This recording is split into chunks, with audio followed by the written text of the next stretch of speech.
BNP সমিতি সব সময় দেশের গণতন্ত্র রক্ষায়, দেশের কল্যাণে কাজ করে গিয়েছে,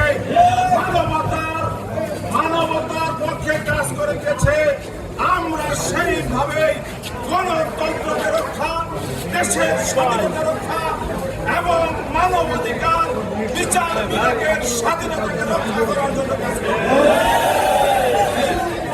আমি আমার কথা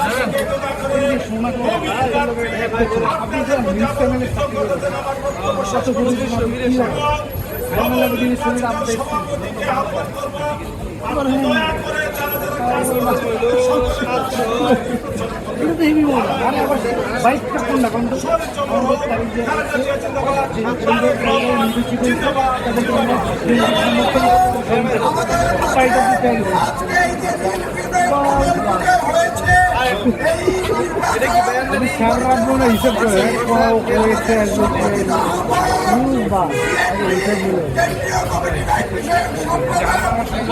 আমি তো সেই জন্য